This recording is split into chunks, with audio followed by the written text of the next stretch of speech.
Thank you, thank you, thank you. Ooh. Hi, sorors. Does this go in here? Pop it right on there. Okay. I didn't want to break it. Hi. I'm so excited to be up here. This feels like, okay, first of all, Nicole, thank you for inviting me.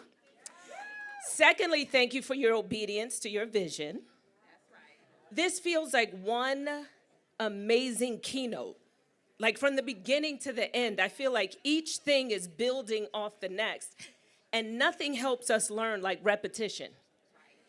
So you're going to hear more about transformation and about SHYFTiD. Okay, let me get to my talk. Whew. All right. I often ask a question. If you never got the outcomes you were seeking, would you still be happy with the journey? If you never got the outcomes you were seeking, would you still be happy with the journey? And we're going to talk about what that journey looks like. The name of this talk is, of course, the beginning is She Decides, getting shifted into alignment with who you are currently and who you are becoming. I named it that because mind your business respectfully didn't sound as professional. So we're going to go with this. And I actually stand by the original title. Before we begin, I would like you to do something. Yes, close your eyes once more. And I want you to think of looking at yourself in the mirror, not the made-up version that's here this afternoon, not the one that's on IG, not the baddie on the beach, but just bare-faced and honest in yourself.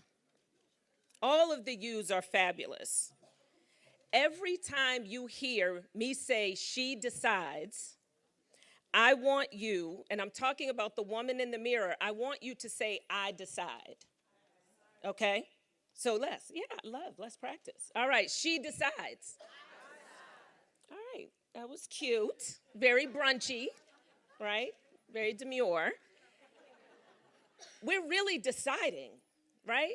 Let's try that one more time. She decides. I decide. Yes. All right. Now we are ready. Okay. No matter how stable life looks, no matter how color-coded the calendar is, we will all get shifted, intentionally or unintentionally. Unintentional shifting looks like breakups, right? A child's unsavory decisions, a diagnosis, the call you never wanted to receive, a pandemic, a policy change, something that cracks open your illusion of control. Intentional shifts are quieter. Therapy, boundaries, surrender, accountability, accepting a new position, turning down invitations. These are all decisions that we make. When we intentionally get shifted, everything around us rises. In that intention, we gain understanding. And understanding is where the good stuff is. Thank you. Appreciate you.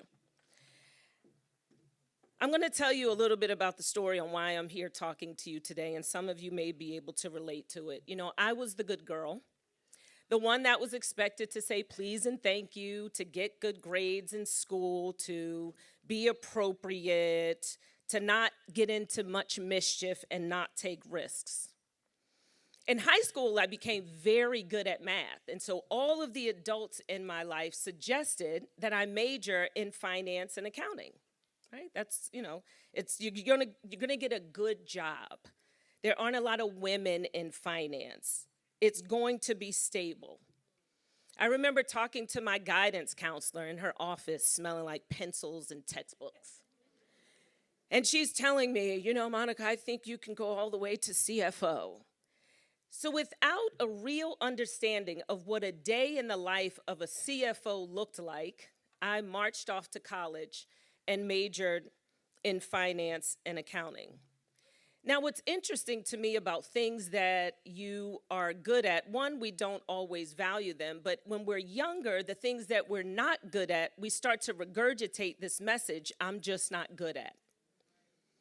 I wasn't my, I now know, everybody has ADHD, but whatever was going on in my brain did not allow for me to put together thoughts coherently, so I couldn't write a term paper like most people could. I felt like my classmates could sit down and just I had to write it on 3x5 cards and then put the 3x5 cards in subject matter and then write my paper, so I always thought that I wasn't a good writer. That was one of the stories that played over in my head. I remember sitting at my mom's kitchen table with the smell of something cooking and my aunts and everybody talking about how Monica was going to be a CFO. And when the labels and the expectations that people have for your life are the good ones, it's easy to follow them without asking questions. The career that I was getting into was stable, right? It was good. No one helped me understand what the day in the life of a finance person looked like. And I didn't ask. I didn't know to. Good girls don't complicate things. And when the labels given to me were good, I wanted more of them. So I marched off to college. I majored in finance and accounting, logical, responsible, and applauded. I graduated. Got a job in audit. I became really good in finance roles. I got promotions, performance reviews, and visibility. But underneath it all, there was a quiet hum of unfulfillment. I could not name it at first. I didn't know what it was. I thought I was just ungrateful. So I got gratitude journals. I took classes. Look at this life. You have to be grateful. So I chased excellence even harder. Maybe fulfillment was in the next title. Maybe it was in being the first or the only. How many of you have ever chased something because it made sense? How many of you were praised for being easy? I mean, not that kind of easy, but you know what I mean. Okay. Then my mid-30s arrived, and boy, did I have a reckoning. On paper, my life was impressive. A high visibility job as a commercial real estate broker, because I was the first Black woman in New England to become a broker for a major firm. I had 2 beautiful children, a husband, vacationed in cool places, loving friends, and at the time, long black hair.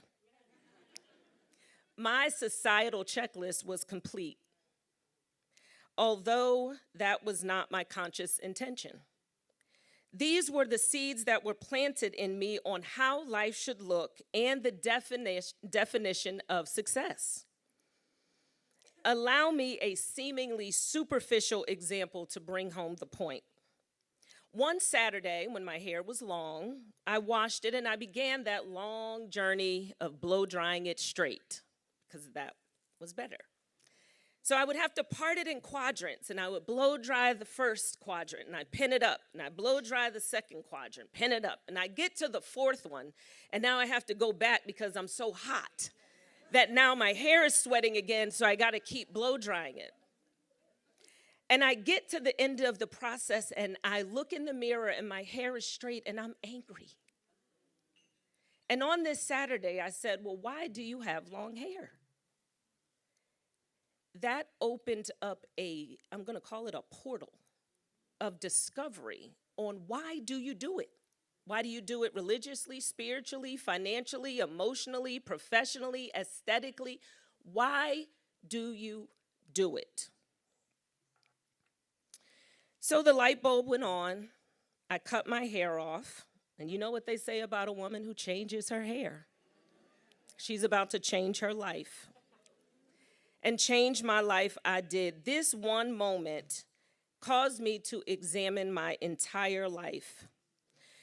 And one night after a long day, not too long after, I sat in silence in my car.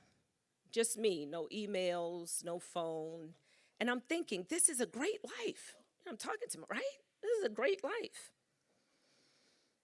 And the truth rose up in my belly that I was not fulfilled, and it took my breath away. Because to list all that was happening in my life and to say that I was unfulfilled again felt selfish and ungrateful. I had been negotiating with external expectations for so long that I could not distinguish my voice from theirs.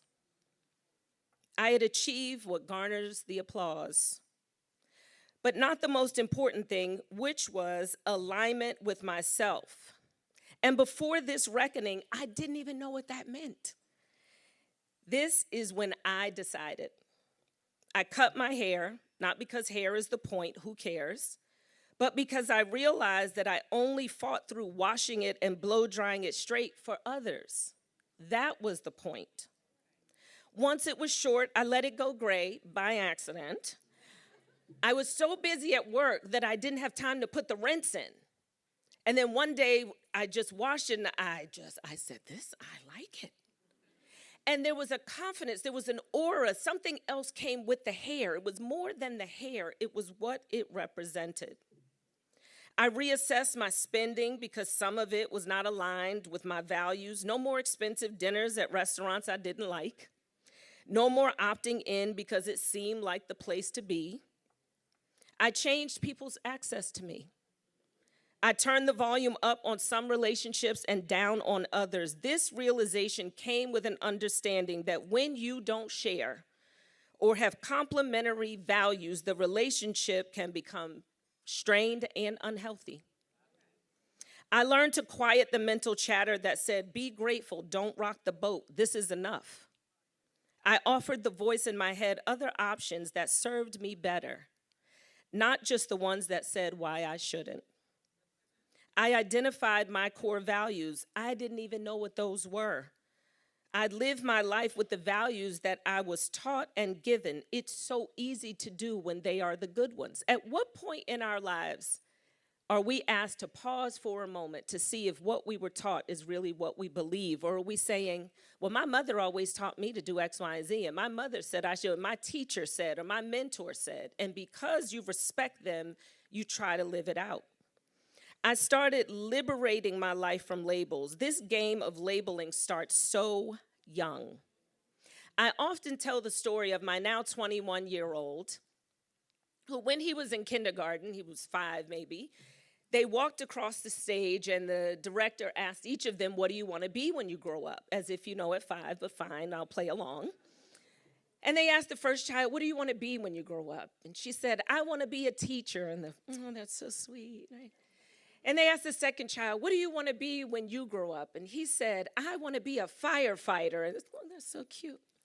And the third child got on the stage and they said, sweetheart, what do you want to be? And she said, I want to be a doctor. And the room erupted with applause. Why do we do that?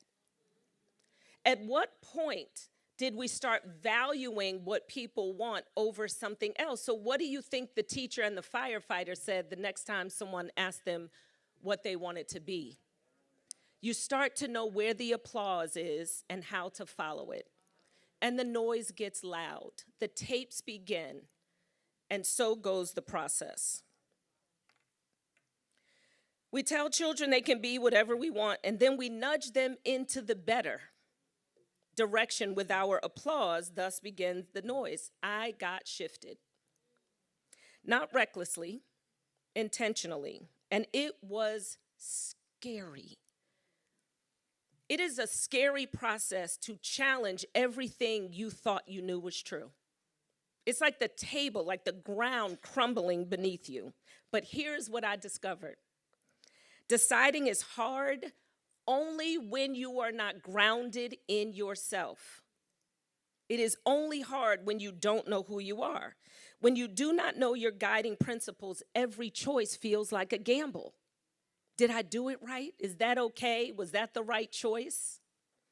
Your guiding principles are your core values, your beliefs, your priorities, and your standards, with your core values being your North Star. When we struggle to decide in ways that elevate us, it's usually because our beliefs were never examined and our chatter was never challenged. Getting shifted in your thinking is always step one. So let me give you 4 ways to get shifted in your thoughts so you can trust your decisions. Number 1, and this was said earlier, first challenge your beliefs. How many people know what's going to happen in the next 20 seconds? The next 10? The next 5? Okay. Everyone in this room just admitted that everything from this moment forward is a figment of our imagination, yes? We made it up. So why do we continue to tell ourselves the negative story? If you can make it up, why not at least give yourself the other side of the story? People say, well, I remain positive, but then I hear you say something like, oh my gosh, we have another year of this. You don't know what we have another. You just made that up. You just made it up. We don't know. Borrowing worry from the future is expensive. Worry loans cost you your right now.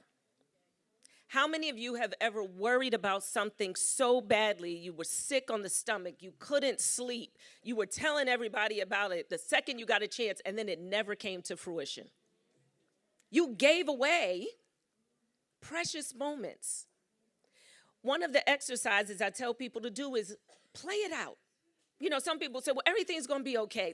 Okay, that sounds good, but let's not. Let's play out it's not going to be okay. What will you do? If it doesn't work out, if the very thing that you fear comes to fruition, have a plan. Once you have a plan for what you will do if the worst happens, now you can focus on not letting it happen. Now your brain is not focused on the what ifs. Oh my God, what if? Well, that's not what if. Let's make a plan. That's not calling it to you. Some people think if I think it, it's going to happen. You already thought it because you're sitting here consumed by it. So let's take away some of the consumption by making a plan. In challenging your mental chatter and your belief systems, you want to ask yourself for any belief. Well, I just have to have this kind of degree to get this kind of job. Well, ask yourself, under what circumstances might that not be true?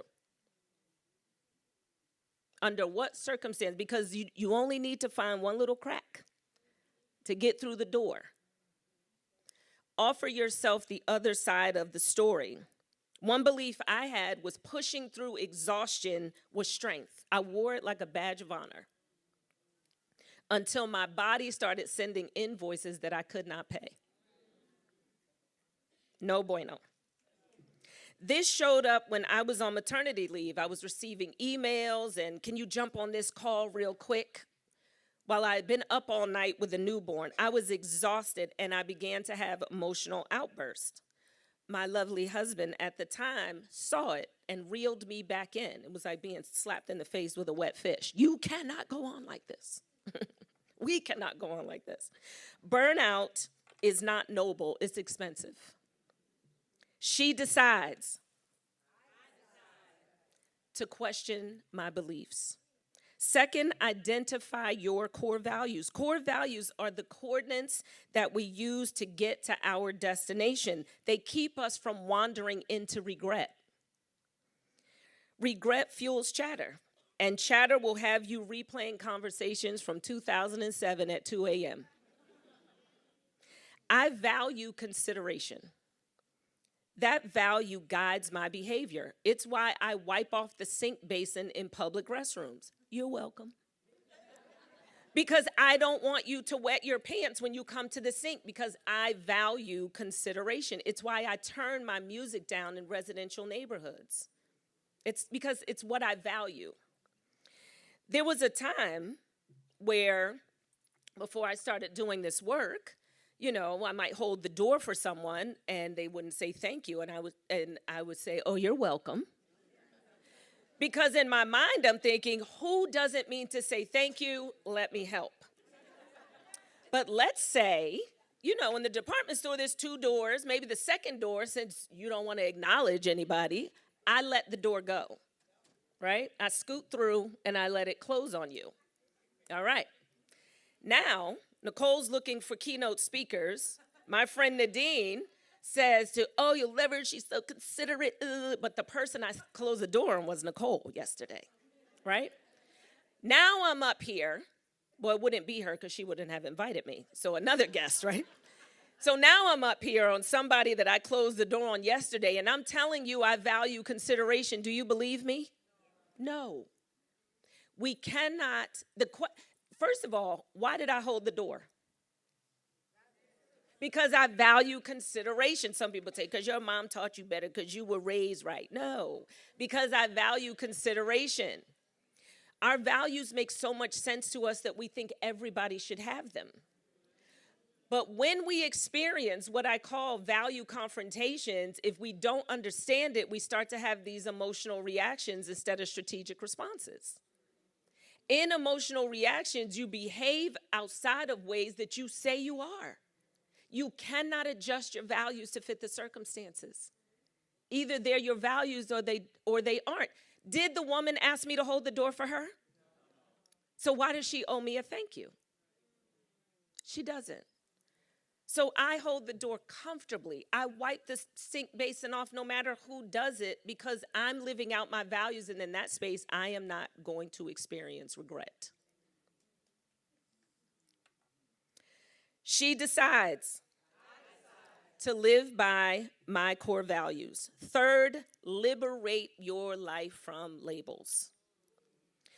Labels keep us stuck.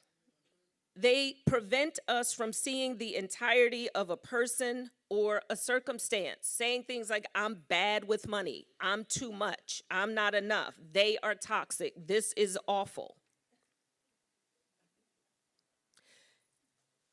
What happens to us is just data. It does not require a label. Let's say I'm going on vacation and I miss my flight.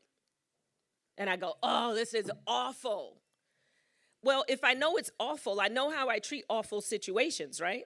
So now, fine, I miss my flight. I go to the bar, get a drink. I sit next to Nadine. I don't know her. I mean, in this example. And she's like, how are you? Ugh, awful. I missed my flight. I should have been on the beach by now. Look, how awful. And now she has to recommend speakers. Because I showed up in my awful mode, because this is an awful situation and I know what I do with awful things, I've now missed an opportunity. Instead, I made up a story, first of all. I could have eaten something bad on the plane and never made it to the pool. So what are you talking about with this story you made up about what you were going to do? And now, in addition to that, I've now missed an opportunity. If I just use the data, the flight was missed. Yes? That's a fact. What am I going to do with the data? Can I do anything about missing the flight? Okay. But I can do something about the story that I told myself about missing the flight. Yes? You know what? I'm going to go grab a bite to eat. I'm going to sit at the bar and see who's there. Now I'm arriving different. Yes? Now I'm here. So, hey, how are you? Yes, I missed my flight. Hilarious, right? I can talk differently, I'm showing up differently, and I'm not missing opportunities. So instead of labeling, use the data. What happened? How do I feel about it and why? What is in my control and what is my next move?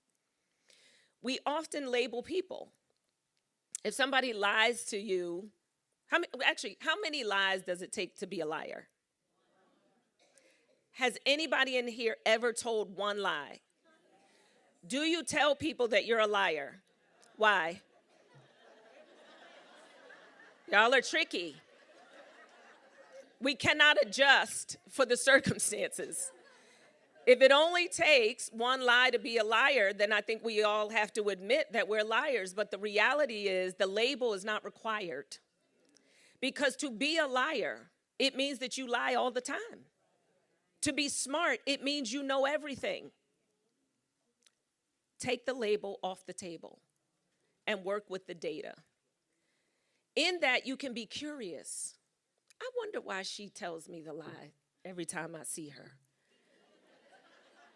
What is it? And in that curiosity, maybe you find out from a coworker, you say, you know, Angela, every time I ask her about da-da, she tells me, and that's just not true. Why do you think? Well, she told me yesterday that she's intimidated by you. She told me the other day that in meetings, you don't call on her, and so she feels, but so now I have information, yes?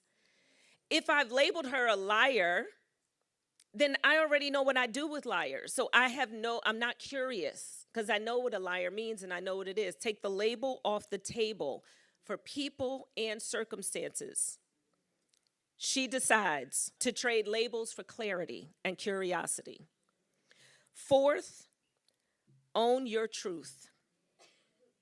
There is freedom in standing 10 toes down in who you are, even if it comes with commentary. We are not here to please all of the people all of the time. Even if someone says you changed, yes. Growth looks like change. Thank you. Appreciate that. Thank you for noticing.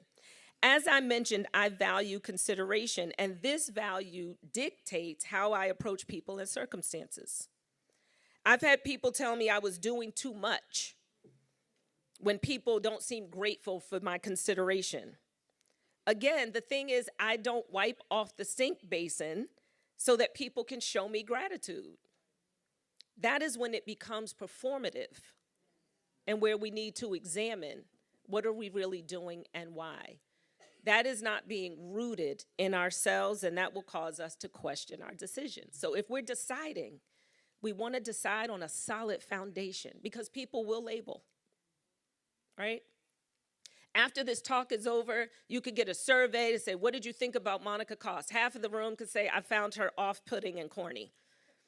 The other half of the room could say, I found her confident and knowledgeable. Can I control it? No. So if you're going to label, then it's going to be on my authentic self.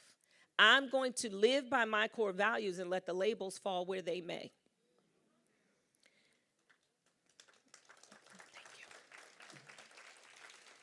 So check in.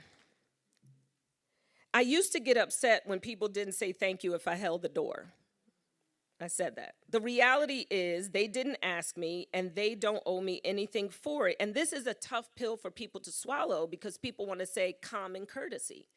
No, common courtesy is not splashing me with a puddle when you see me standing on the bus stop to move around it because you know I'm going to get wet. But a common courtesy is not you having to align with the way I think you should be. Remember that our values make so much sense to us that we think everyone should have them. Check in. She decides to own her truth. There is a version of you 5 years from now. Think about her. How does she walk into a room? One of the things I encourage my coaching clients to do when they're having imposter syndrome is to create an alter ego. Now, my alter ego's name is Pepper. Sometimes it's Charlie, but she's for another time. Pepper is the one who I needed to show up on stage.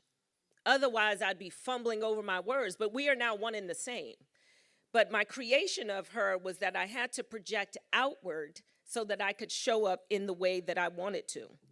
Who's in her circle in this version of you?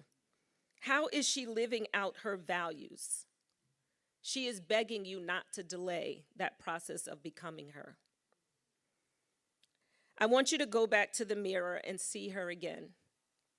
The woman who has done what was expected, the woman who has carried responsibility, the woman who has been strong, the woman who has been uncertain, the woman who has second-guessed herself, the woman who may be afraid. She is no longer waiting for permission. She decides to stop shrinking. She decides to define success for herself. She decides to get grounded. She decides to quiet the mental chatter. She decides to release a scarcity mindset. She decides to move even when she feels afraid. She decides, I am enough. She decides to get shifted into alignment with who she is becoming. The world will shift you. That is guaranteed. The question is whether you will participate in your own evolution. whether you will sit in the passenger seat or grip the wheel. Because when she decides, life gets richer. And when a room full of women decide at the same time, companies create connected cultures, families prosper, communities thrive, generations benefit.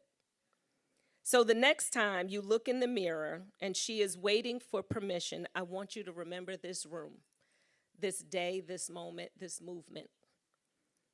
Because she decides to get shifted. Thank you.